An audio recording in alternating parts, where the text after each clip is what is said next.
दोस्तों, यदि आप भी अपनी लाइफ में कुछ नया सीखने की चाह रखते हैं तो इस चैनल को अभी सब्सक्राइब कर लें। जय श्री कृष्णा। आज की यह वीडियो आने वाले सनातन धर्म के त्योहार जन्माष्टमी के विषय में है। मैं सभी सनातनी भाइयों और बहनों को जन्माष्टमी की बधाई देता हूं। दोस्तों, हम सबको पता है कि कृष्ण जन्माष्टमी काफी नजदीक आ रही है और जैसे जैसे नजदीक आ रही है वैसे वैसे उत्सुकता बढ़ती जा रही है, क्योंकि प्रत्येक सनातनी भाई बहन को भगवान कृष्ण जी से बड़ा लगाव है। वह सबके प्रिय हैं और सबका कल्याण करने वाले हैं। तो चलिए बात करते हैं इस खास दिन यानी कृष्ण जन्माष्टमी की। दोस्तों, कई हजार सालों पश्चात 7 सितंबर 2023 को बहुत ही दुर्लभ और अद्भुत संयोग बनने जा रहा है, क्योंकि इस दिन अष्टमी का पावन पर्व पड़ रहा है। दोस्तों, इस दिन राज योग, अमृत सिद्धि योग, साथ ही धन लक्ष्मी योग जैसे कई सारे योग बन रहे हैं और इस समय भगवान कृष्ण सबसे अधिक प्रसन्न होते हैं। यानी आप भगवान से इस दिन जो भी मांग ले वह आपकी हर इच्छा भगवान कृष्ण शीघ्र ही पूरी कर देंगे। वही दोस्तों, कृष्ण भगवान को प्रसन्न करने के लिए जन्माष्टमी पर कुछ खास उपाय जरूर करने चाहिए, जो कि आपकी किस्मत बदल सकते हैं और आपको मालामाल बना सकते हैं। यदि आप भी अपने जीवन में भगवान कृष्ण की कृपा पाना चाहते हैं तो इस वीडियो को लाइक करके कमेंट में राधा कृष्ण लिखना ना भूले। दोस्तों, आज की इस बेहद ही सुंदर वीडियो में आपसे बात करेंगे कृष्ण जन्माष्टमी वर्ष 2023 में कब मनाई जाएगी, किस दिन आप जन्माष्टमी का व्रत रखेंगे और कृष्ण जन्माष्टमी की पूजा का शुभ मुहूर्त क्या रहेगा। इसके अलावा हम आपको बताएंगे कि जन्माष्टमी के व्रत का पारण किस समय किया जाएगा और जन्माष्टमी की संपूर्ण पूजा विधि क्या है। इस दिन में कौन से उपाय है जिसको करने से आपकी किस्मत चमक जाएगी और आपकी मनोकामना पूरी हो जाएगी। दोस्तों, यह पर्व भगवान श्री कृष्ण जी के जन्मोत्सव के रूप में मनाया जाता है। भगवान श्री कृष्ण का भादु मास के कृष्ण पक्ष की अष्टमी तिथि को रोहिणी नक्षत्र में हुआ था और उनके जन्म के दिन को आज भी काफी धूमधाम से मनाया जाता है।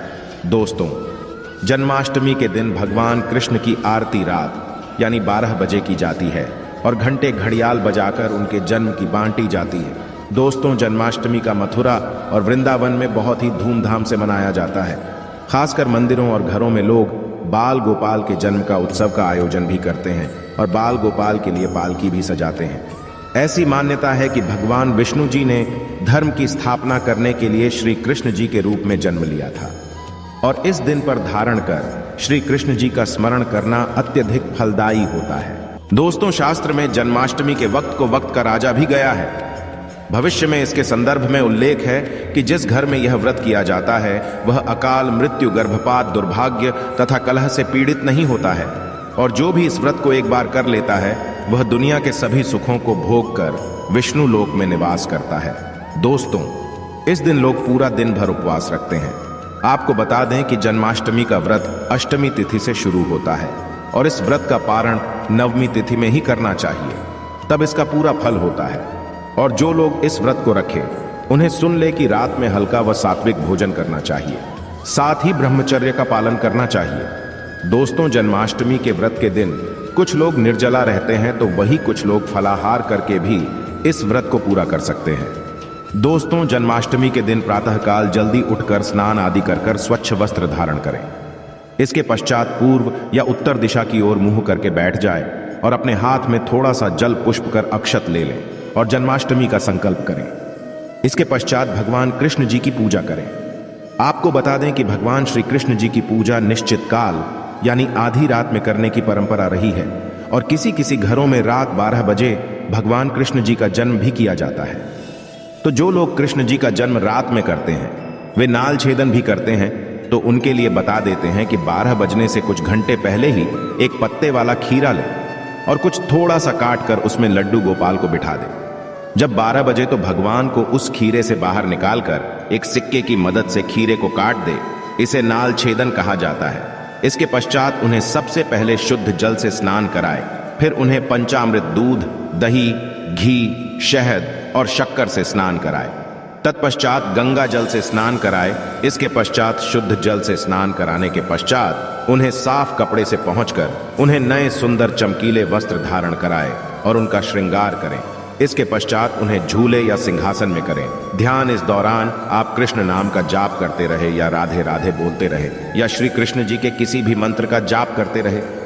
दोस्तों, अब आप लड्डू गोपाल की विधिवत पूजा करें। उन्हें चंदन का तिलक लगाए फूल माला अर्पित करें और उन्हें भोग लगाए भोग में आप माखन मिश्री पंचामृत नारियल से बनी मिठाई या धनिये की पंजीरी का भोग लगाए ध्यान रहे। उसमें तुलसी का पत्ता जरूर डालें। इसके पश्चात धूप दीप जलाकर भगवान श्री कृष्ण जी की आरती जरूर करें और लड्डू गोपाल को इस दिन झूला जरूर झुलाएं। दोस्तों, जन्माष्टमी की रात को लोग रात्रि जागरण करके भजन कीर्तन शो आदि भी करते हैं। इससे आपको शुभ फल की प्राप्ति होती है। दोस्तों, शास्त्र में जन्माष्टमी के वक्त को वक्त का राजा भी गया है। भविष्य में इसके संदर्भ में उल्लेख है कि जिस घर में यह व्रत किया जाता है वह अकाल मृत्यु, गर्भपात, दुर्भाग्य तथा कलह से पीड़ित नहीं होता है, और जो भी इस व्रत को एक बार कर लेता है वह दुनिया के सभी सुखों को भोग कर विष्णु लोक में निवास करता है। दोस्तों, इस दिन लोग पूरा दिन भर उपवास रखते हैं। आपको बता दें कि जन्माष्टमी का व्रत अष्टमी तिथि से शुरू होता है और इस व्रत का पारण नवमी तिथि में ही करना चाहिए, तब इसका पूरा फल होता है। और जो लोग इस व्रत को रखें उन्हें सुन ले कि रात में हल्का व सात्विक भोजन करना चाहिए, साथ ही ब्रह्मचर्य का पालन करना चाहिए। दोस्तों, जन्माष्टमी के व्रत के दिन कुछ लोग निर्जला रहते हैं तो वही कुछ लोग फलाहार करके भी इस व्रत को पूरा कर सकते हैं। दोस्तों, जन्माष्टमी के दिन प्रातःकाल जल्दी उठकर स्नान आदि कर स्वच्छ वस्त्र धारण करें। इसके पश्चात पूर्व या उत्तर दिशा की ओर मुंह करके बैठ जाए और अपने हाथ में थोड़ा सा जल पुष्प कर अक्षत ले लें और जन्माष्टमी का संकल्प करें। इसके पश्चात भगवान कृष्ण जी की पूजा करें। आपको बता दें कि भगवान श्री कृष्ण जी की पूजा निश्चित काल यानी आधी रात में करने की परंपरा रही है और किसी किसी घरों में रात 12 बजे भगवान कृष्ण जी का जन्म भी किया जाता है। तो जो लोग कृष्ण जी का जन्म रात में करते हैं वे नाल छेदन भी करते हैं, तो उनके लिए बता देते हैं कि 12 बजने से कुछ घंटे पहले ही एक पत्ते वाला खीरा लें और कुछ थोड़ा सा काट कर उसमें लड्डू गोपाल को बिठा दें। जब 12 बजे तो भगवान को उस खीरे से बाहर निकालकर एक सिक्के की मदद से खीरे को काट दे। इसे नाल छेदन कहा जाता है। इसके पश्चात उन्हें सबसे पहले शुद्ध जल से स्नान कराए, फिर उन्हें पंचामृत दूध, दही, घी, शहद और शक्कर से स्नान कराए। तत्पश्चात गंगा जल से स्नान कराए। इसके पश्चात शुद्ध जल से स्नान कराने के पश्चात उन्हें साफ कपड़े से पहुंचकर उन्हें नए सुंदर चमकीले वस्त्र धारण कराए और उनका श्रृंगार करें। इसके पश्चात उन्हें झूले या सिंहासन में करें। ध्यान इस दौरान आप कृष्ण नाम का जाप करते रहे या राधे राधे बोलते रहे या श्री कृष्ण जी के किसी भी मंत्र का जाप करते रहे। दोस्तों, अब आप लड्डू गोपाल की विधिवत पूजा करें। उन्हें चंदन का तिलक लगाए फूल माला अर्पित करें और उन्हें भोग लगाए भोग में आप माखन मिश्री पंचामृत नारियल से बनी मिठाई या धनिये की पंजीरी का भोग लगाए ध्यान रहे। उसमें तुलसी का पत्ता जरूर डालें। इसके पश्चात धूप दीप जलाकर भगवान श्री कृष्ण जी की आरती जरूर करें और लड्डू गोपाल को इस दिन झूला जरूर झुलाएं। दोस्तों, जन्माष्टमी की रात को लोग रात्रि जागरण करके भजन कीर्तन शो आदि भी करते हैं। इससे आपको शुभ फल की प्राप्ति होती है। आपको बता दें, कुछ लोग रात्रि की पूजा के पश्चात ही अपने व्रत का पारण करते हैं और कुछ लोग अगले दिन सूर्योदय के पश्चात ध्यान रहे कि आप प्रसाद खाकर ही अपने व्रत का पारण करते हैं। तो दोस्तों, चलिए अब जानते हैं कि वर्ष 2023 में का पर्व को कब मनाया जाएगा। तो आपको बता दें कि कृष्ण पक्ष की अष्टमी तिथि इस बार 6 सितंबर को पड़ रही है। ये कृष्ण का 5250वां जन्मदिन होगा। ऐसे में ये 6 सितंबर को दोपहर 3:37 से शुरू होगा और 7 सितंबर को शाम 4:14 तक रहेगा। दोस्तों, इस दिन सुबह 9:20 से रोहिणी नक्षत्र शुरू होगा। ऐसे में ग्रस्त सितंबर और वैष्णव संप्रदाय के लोग 7 सितंबर को इस त्योहार को मनाएंगे। दोस्तों, पूजा के लिए इस बार शुभ मुहूर्त 40 मिनट का है, जो कि 12:02 से 12:48 तक रहेगा। ऐसे में इस दिन रोहिणी नक्षत्र का संयोग भी बन रहा है। ऐसे में इस दुर्लभ संयोग में की पूजा करने से 3 जन्मों के से मुक्ति मिलती है। यदि किसी की आत्मा प्रेत योनि में भटक रही है तो उनके नाम से की गई पूजा उनकी आत्मा को मुक्ति प्रदान कराती है। दोस्तों, इस दिन का व्रत संतान का सुख देने वाला होता है। ऐसे में इस बार का व्रत करना ना भूलें। साथ ही जो इस व्रत को शुरू करना चाहते हैं, इस बार उनके लिए सबसे अच्छा मौका भगवान श्री कृष्ण की कृपा पाने के लिए। ऐसे में फिर आप भी इस व्रत को शुरू कर सकते। तो दोस्तों, चलिए अब जानते हैं जन्माष्टमी के व्रत कथा, जिसको पढ़ने या सुनने मात्र से ही सभी लोगों के सारे पाप धुल जाते हैं और सभी मनोकामनाएं पूरी हो जाती है। दोस्तों, स्कंद पुराण के मुताबिक यदुवंश के राजा उग्रसेन का राज चलता था। उग्रसेन का सबसे बड़ा पुत्र कंस, जिसकी चचेरी बहन देवकी थी। कंस अपने ही पिता को जेल में डालकर स्वयं राजा बनकर राज लगा। पर दूसरी ओर कश्यप ऋषि का जन्म राजा सूरसन के पुत्र के रूप में वासुदेव का जन्म हुआ, जो कि आगे चलकर वासुदेव का विवाह देवकी से संपन्न हुआ।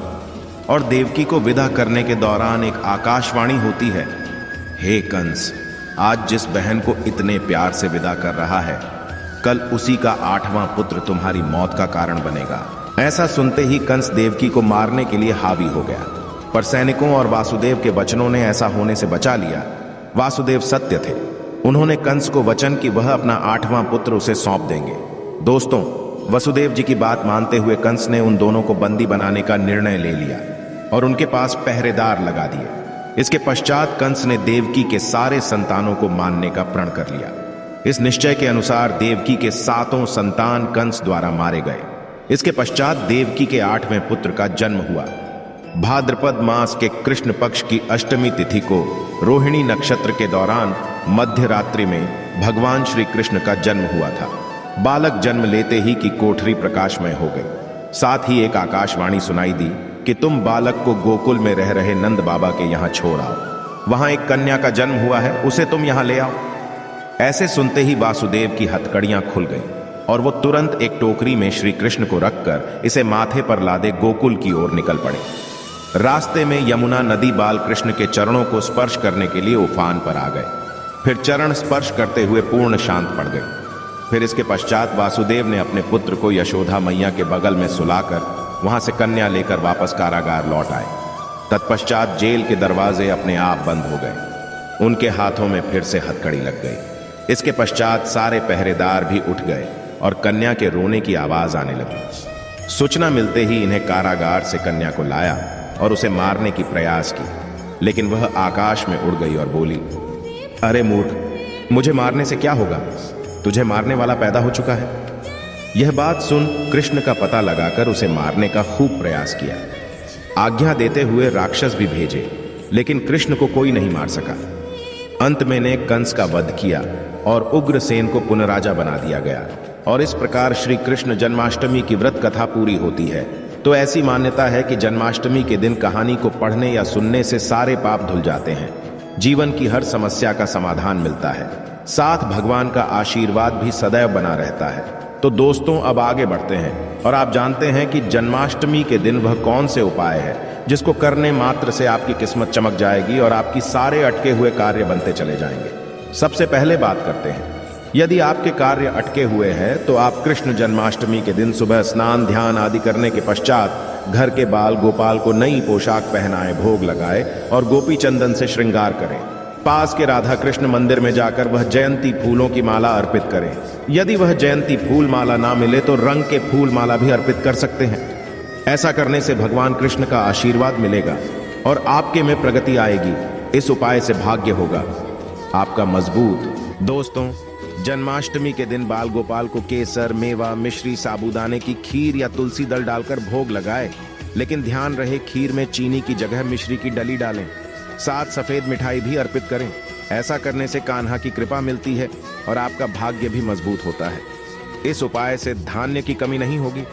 दोस्तों, सुख समृद्धि के लिए जन्माष्टमी के दिन बाल गोपाल की पूजा करते समय एक पान का पत्ता भी अर्पित करें। फिर पत्ते पर दूर से श्री हरि लिखे। फिर रोज उसको पूजा करने के पश्चात जहां पैसा रखते हैं वहां रख दे।